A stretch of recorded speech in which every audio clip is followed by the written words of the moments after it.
हरियाणा विधानसभा चुनाव 2024 के रुझानों में कांग्रेस काफी पीछे चल रही है। बीजेपी लगातार तीसरी बार हरियाणा में सरकार बनाने की दिशा में आगे बढ़ती दिख रही है। अगर हरियाणा विधानसभा चुनाव के वोटों के रुझान इसी तरह बने रहे और नतीजों में तब्दील हुए तो कांग्रेस को तीसरी बार राज्य में विपक्ष की भूमिका में बैठना होगा। कांग्रेस के आला कमान यानी राहुल गांधी, सोनिया गांधी, प्रियंका गांधी वाड्रा और अध्यक्ष मल्लिकार्जुन खड़गे के लिए तो ये बड़ा झटका होगा ही। साथ ही हरियाणा में कांग्रेस के 3 दिग्गजों भूपेंद्र सिंह हुड्डा, कुमारी सैलजा और रणदीप सिंह सुरजेवाला का भी मुख्यमंत्री बनने का सपना धरा का धरा रह जाएगा। इसी बीच कांग्रेस नेता राहुल गांधी और प्रियंका गांधी वाड्रा को लेकर ऐसी चौंकाने वाली खबर आ रही है जिसने सबको हैरान कर दिया है। जानकारी के अनुसार राहुल गांधी और प्रियंका गांधी वाड्रा दोनों विदेश में हैं। राहुल गांधी आज शाम तक वापस आएंगे या नहीं, इस पर अभी तक कोई अपडेट सामने नहीं आया है। प्रियंका गांधी वाड्रा को वापस आने में अभी कुछ दिन और लगेंगे। राहुल गांधी आज वापस आएंगे या नहीं, इस बारे में आधिकारिक बयान का इंतजार है। वहीं आपको बता दें कि हरियाणा में कांग्रेस के तीनों दिग्गजों भूपेंद्र सिंह हुड्डा, कुमारी सैलजा और रणदीप सिंह सुरजेवाला उत्साह में थे कि इस बार वहां उनकी सरकार बनेगी। एग्जिट पोल के नतीजों ने कांग्रेस के अन्य नेताओं समेत इन तीनों का उत्साह भी चरम पर ला दिया था। इस तरह भूपेंद्र सिंह हुड्डा ने कुमारी सैलजा और रणदीप सिंह सुरजेवाला की तरफ से मुख्यमंत्री बनने की इच्छा पर यह बयान दिया गया था कि ऐसी इच्छा सबकी होती है और विधायक का नाम तय कर कांग्रेस आलाकमान को भेजेंगे और वो हरियाणा का अगला मुख्यमंत्री तय करेंगे। हुड्डा तो सोमवार को ही दिल्ली पहुँच गए थे और हरियाणा कांग्रेस के प्रभारी दीपक बाबरिया से लंबी बैठक की थी। वहीं कुमारी सैलजा तो वोटों की गिनती से पहले ही सोनिया गांधी से जाकर मुलाकात कर चुकी थी। वो पिछले कई दिनों से कह रहे थे कि कांग्रेस आलाकमान का फैसला मानेंगी। साथ ही कुमारी सैलजा ये भी कह रही थी कि उनका नाम भी बतौर मुख्यमंत्री आगे आ सकता है। वहीं रणदीप सिंह सुरजेवाला का कहना था कि हरियाणा के विकास, यहाँ के युवाओं को रोजगार और अन्य मुद्दों पर उनका एक विजन है। सुरजेवाला ने ये कहकर हरियाणा के मुख्यमंत्री पद के लिए अपना दावा पेश किया था। हालांकि भूपेंद्र सिंह हुड्डा और कुमारी सैलजा का नाम लेते हुए सुरजेवाला ने भी कहा था कि सभी को आला कमान का अंतिम फैसला मान्य होगा। अब हरियाणा विधानसभा चुनाव के रुझान भूपेंद्र सिंह हुड्डा, कुमारी सैलजा और रणदीप सिंह सुरजेवाला के सपनों को जमीन सुंघाते नजर आ रहे हैं। हरियाणा कांग्रेस में नतीजों पर सिर फुटबॉल भी तेज होगी। बता दें कि हरियाणा में भूपेंद्र सिंह हुड्डा और कुमारी सैलजा के बीच टकराव किसी से छिपी नहीं है। कुमारी सैलजा ने बीते दिनों एक इंटरव्यू में ये तक कह दिया था कि उनको याद तक नहीं कि हुड्डा से आखिरी बार बातचीत कब हुई थी। फिलहाल इस खबर में इतना ही। बाकी अपडेट के लिए बने रहिए लाइव टीवी न्यूज के साथ। हरियाणा विधानसभा चुनाव के नतीजे अब धीरे धीरे साफ होने लगे हैं। बीजेपी यहां पूर्ण बहुमत के साथ सरकार बनाती दिख रही है। इस चुनाव में कांग्रेस को बड़ा झटका लगा है। सरकार बनाने का सपना देख रही कांग्रेस 40 से भी कम सीटों पर सिमट गई। इस चुनाव नतीजे के बाद सत्ताधारी बीजेपी विपक्षी कांग्रेस पर लगातार हमलावर है और राहुल गांधी को कांग्रेस की हार का जिम्मेदार बता रही है। हरियाणा विधानसभा चुनाव में बीजेपी को ऐतिहासिक जीत मिली है। बीजेपी ने 90 में से 48 विधानसभा सीटों पर जीत हासिल की है। इसी बीच पूर्व कांग्रेसी नेता आचार्य प्रमोद कृष्णम ने राहुल गांधी पर जोरदार हमला बोला है। आचार्य प्रमोद कृष्णम ने एक्स पर लिखा, राम मंदिर का नाच गाना, हुड्डा जी को ले डूबा राहुल जी, आप तो सच में बहुत बड़ी पनौती निकले। दरअसल हरियाणा में चुनावी रैली को संबोधित करते हुए राहुल गांधी ने कहा था कि राम मंदिर के उद्घाटन के समय नाच गाना हो रहा था। राहुल गांधी के इस बयान पर साधु संतों ने कड़ी आपत्ति जताई थी। उनके इस बयान को लेकर ही आचार्य प्रमोद कृष्णम ने राहुल गांधी पर निशाना साधा है। वहीं हरियाणा चुनाव के रुझानों से खुश बीजेपी राहुल गांधी पर लगातार बड़ा हमला कर रही है। बीजेपी प्रवक्ता गौरव भाटिया ने भी राहुल गांधी का नाम लिए बिना उन पर तंज कसते हुए कहा, यह उस रॉकेट को करारा जवाब है जो लॉन्च नहीं होता है लेकिन कहता है कि भारत में लोकतंत्र खत्म हो गया है। हरियाणा ने दिखा दिया है कि जलेबी फैक्ट्री में नहीं बनती है, मेहनती हलवाई की दुकान में बनती है। हरियाणा में बीजेपी लगातार तीसरी बार सरकार बनाने जा रही है। राज्य में ऐसा करने वाली वह पहली पार्टी होगी। राज्य की कुल 90 सीटों में से बीजेपी ने 48 सीटें जीतकर बहुमत हासिल कर लिया है। कांग्रेस ने 36 सीटें जीती हैं और 1 सीट आगे चल रही है। इंडियन नेशनल लोक दल ने 2 सीटें जीती है जबकि निर्दलीय उम्मीदवारों ने 3 सीटें जीती हैं। वहीं हरियाणा विधानसभा चुनाव के नतीजों से पहले आए सभी एग्जिट पोल के अनुमान गलत साबित हुए क्योंकि इसमें बीजेपी की हार और कांग्रेस की जीत की संभावनाएं जताई गई थी, जबकि असल नतीजे इसके उलट रहे। दूसरी तरफ जम्मू कश्मीर विधानसभा चुनाव का परिणाम कई एग्जिट पोल के अनुमानों के मुताबिक रहा। इससे पहले 5 अक्टूबर को हरियाणा में वोटिंग के बाद सभी एग्जिट पोल ने संभावनाएं जताई थी कि कांग्रेस पूर्ण बहुमत के साथ सरकार बना सकती है और 10 साल बाद बीजेपी की सत्ता से विदाई हो सकती है। हरियाणा में मंगलवार को अलग नतीजे आने के बाद बीजेपी को पूर्ण बहुमत हासिल हुआ और लगातार तीसरी बार सरकार बनाएगी। फिलहाल इस खबर में इतना ही। बाकी अपडेट के लिए बने रहिए लाइव टीवी न्यूज के साथ।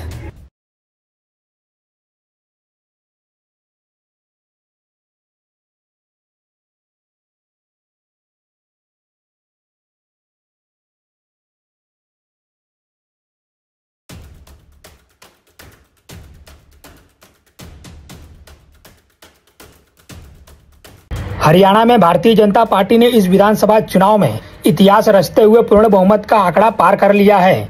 पिछली बार बीजेपी ने जननायक जनता पार्टी जेजेपी के साथ गठबंधन कर सरकार बनाई थी, लेकिन इस बार गठबंधन टूटने के बावजूद बीजेपी ने सत्ता बचाने में सफलता हासिल की।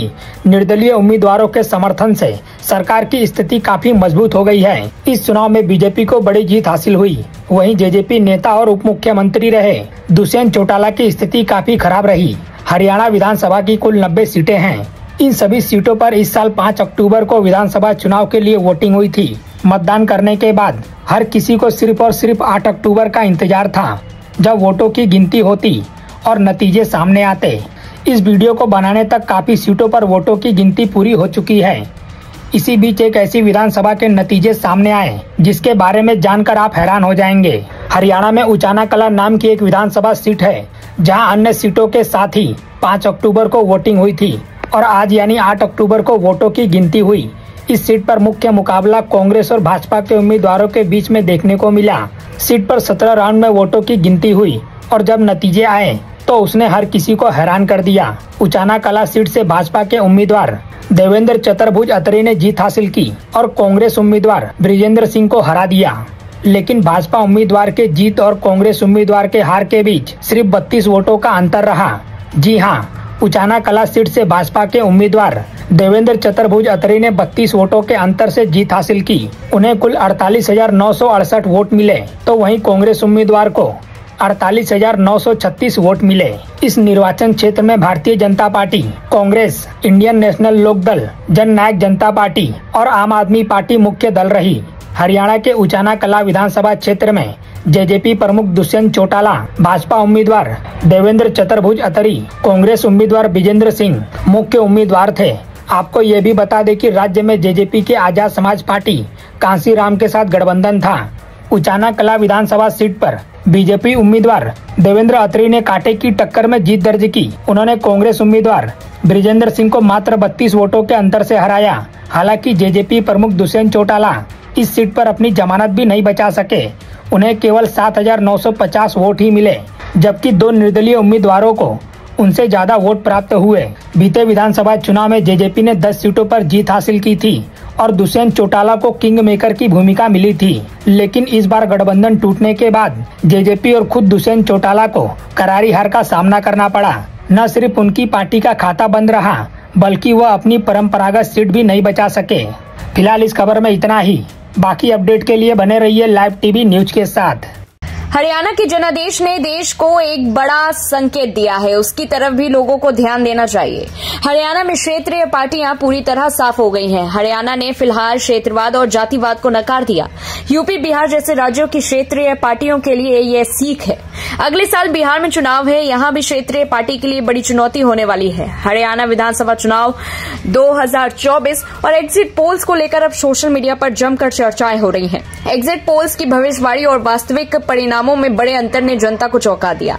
एग्जिट पोल्स में जहां कांग्रेस को स्पष्ट बहुमत मिलता दिखाया गया था, तो वहीं चुनाव के वास्तविक नतीजों ने पोल्स को गलत साबित कर दिया। यही नहीं, एग्जिट पोल्स में बीजेपी को भी कमजोर दिखाया गया था, लेकिन नतीजे इससे एकदम विपरीत निकले।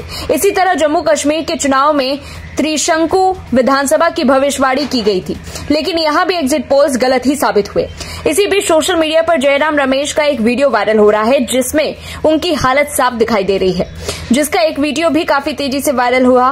वीडियो देखकर लोगों का कहना है कि जयराम रमेश तो सदमे में चले गए हैं। पहले तो आप ये वीडियो देखिए।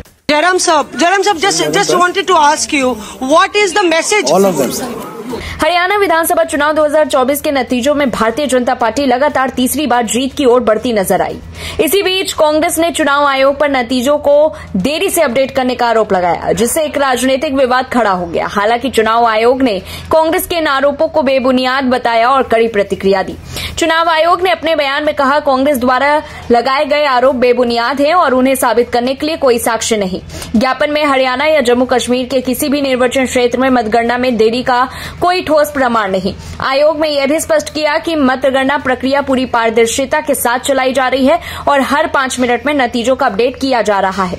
चुनाव आयोग ने कांग्रेस को फटकार लगाते हुए कहा कि हर निर्वाचन क्षेत्र में औसतन 25 राउंड की मतगणना हो रही है और इसकी जानकारी समय समय पर अपडेट की जा रही है। आयोग ने कांग्रेस पर आरोप लगाते हुए कहा, आपके द्वारा दिए गए बयान गैर जिम्मेदार और निराधार हैं। ऐसे बेबुनियाद आरोपों से मतगणना प्रक्रिया की विश्वसनीयता पर सवाल उठाने की कोशिश की जा रही है, जिसे हम स्पष्ट रूप से खारिज करते हैं। कांग्रेस ने आरोप लगाया था कि चुनाव आयोग की वेबसाइट पर हरियाणा विधानसभा चुनाव के नतीजे को अपडेट करने में देरी हो रही है। कांग्रेस के महासचिव जयराम रमेश ने कहा, हम अगले कुछ मिनटों में चुनाव आयोग के पास ज्ञापन दाखिल करने जा रहे हैं। हमारे पास नतीजों को लेकर सवाल है और हमें उम्मीद है कि चुनाव आयोग इसका जवाब भी देगा। रमेश ने आगे कहा, अब तक 10 से 11 राउंड के नतीजे आ चुके हैं, लेकिन चुनाव आयोग की वेबसाइट पर सिर्फ 4 से 5 राउंड के नतीजे ही दिखाए जा रहे हैं। ये प्रशासन पर दबाव बनाने की कोशिश हो सकती है। उन्होंने यह भी आरोप लगाया कि बीजेपी पुराने और भ्रामक रुझानों के आधार पर प्रशासन को प्रभावित करने की कोशिश कर रही है। इससे पहले जयराम रमेश ने एक्स पर भी एक पोस्ट के जरिए चुनाव आयोग पर सवाल उठाए थे। उन्होंने कहा, जैसा कि लोकसभा चुनाव में हुआ था, हरियाणा में भी हम चुनाव आयोग की वेबसाइट पर नतीजों को अपडेट करने में देरी देख रहे हैं। क्या बीजेपी भ्रामक रुझानों के जरिए चुनावी प्रक्रिया पर दबाव बना रही है? इस पूरी रिपोर्ट को लेकर के आपकी क्या कुछ राय है, कमेंट बॉक्स में बताएं। तब तक के लिए देखते रहिए लाइव टीवी न्यूज। मतगणना के पहले ही रोने लगे कांग्रेसी नेता। हरियाणा और जम्मू कश्मीर विधानसभा चुनावों के लिए 8 अक्टूबर को होने वाली मतगणना के साथ बुरी तरह बौखलाई कांग्रेस नेता सुप्रिया श्रीनेत ने भारतीय जनता पार्टी पर निशाना साधते हुए कहा कि जब भी वे चुनाव हारते हैं तो वे चाल चलने की कोशिश करते हैं। जम्मू कश्मीर विधानसभा में 5 विधायकों को नामित करने की प्रक्रिया की आलोचना करते हुए उन्होंने कहा कि ये वे चालें हैं जो भाजपा तब चलती है जब वे हारने लगती है। जब भाजपा हारती है तो हथकंडे अपनाती है। भाजपा जम्मू कश्मीर चुनाव हार जाएगी, इसीलिए पिछले दरवाजे से 5 सदस्यों को नामित करने की बात चल रही। ऐसा पहले कभी नहीं हुआ। एक स्वतंत्र भारत में आप एक सेना के मेजर को एसएसपी बना रहे हैं और ठीक इसी तरह वे 5 सदस्यों को नामित कर रहे हैं। उन्होंने कहा, राज्य के उपराज्यपाल मनोज सिन्हा 8 अक्टूबर को चुने जाने वाले 90 सदस्यों के अलावा 5 सदस्यों को नामित करने वाले हैं। वहीं कांग्रेस आईटी सेल के महासचिव जयराम रमेश ने सोमवार को बीजेपी पर जम्मू कश्मीर चुनाव में बहुमत के साथ छेड़छाड़ करने का आरोप लगाया। उन्होंने कहा कि चुनाव में हार को देखते हुए बीजेपी इस तरह का भयावह खेल खेल रही है। कांग्रेस के वरिष्ठ नेता ने कहा कि उनके पास ऐसा कहने के लिए स्पष्ट जानकारी और आधार है। बीजेपी जानती है कि जम्मू कश्मीर के लोगों ने कांग्रेस नेशनल कॉन्फ्रेंस गठबंधन को चुना। कांग्रेस के राज्यसभा सांसद का कहना है कि बीजेपी जम्मू कश्मीर में हार के खतरे को देखते हुए बहुमत के साथ छेड़छाड़ करने का भयावह खेल खेल रही है। वहीं त्रिशंकु विधानसभा की उम्मीद में है ताकि उन्हें जोड़ तोड़ करने में मदद मिल सके। बीजेपी ने अपनी स्वघोषित चाणक्य नीति के पुराने तरीके का सहारा लिया। इससे पहले कांग्रेस के सहयोगी नेशनल कॉन्फ्रेंस नेता उमर अब्दुल्ला ने भी ऐसा ही मुद्दा उठाया था, जिस पर उन्हें गृह मंत्री कार्यालय से कड़ा जवाब भी मिला।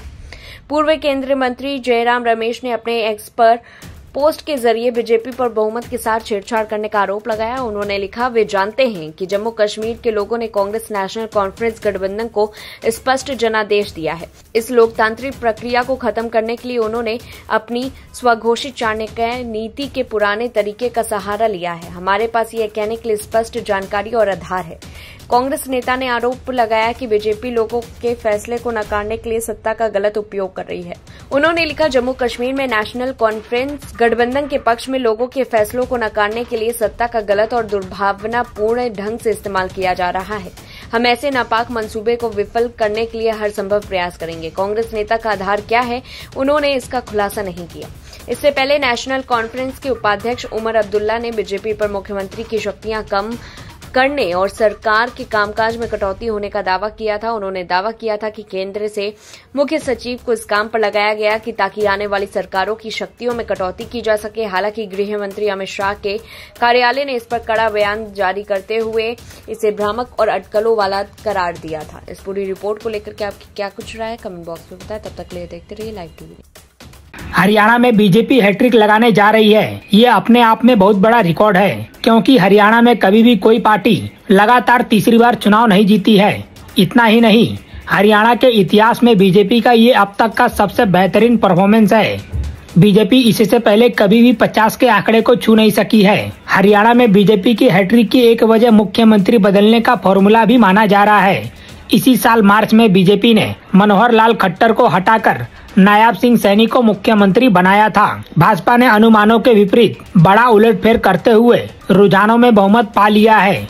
हरियाणा चुनाव में वोटों की शुरुआती गिनती में बाजी मारने वाली कांग्रेस भाजपा के आगे निकलने के बाद चुनाव आयोग में गड़बड़ी का रोना रोने लगी है। कांग्रेस के राज्यसभा सांसद और मीडिया प्रमुख जयराम रमेश ने हरियाणा विधानसभा के रुझानों में भाजपा के आगे निकलने के बाद आरोप लगाया है कि चुनाव आयोग की वेबसाइट धीमे धीमे अपडेट हो रही है। उन्होंने कहा कि वह इस संबंध में आयोग से शिकायत भी किया है। जयराम रमेश ने आरोप लगाया कि 10-11 राउंड की गिनती होने के बाद भी मात्र 4-5 राउंड की जानकारी वेबसाइट पर रखी गई। उन्होंने आरोप लगाया कि हरियाणा के भीतर स्थानीय प्रशासन पर दबाव डाला जा रहा है।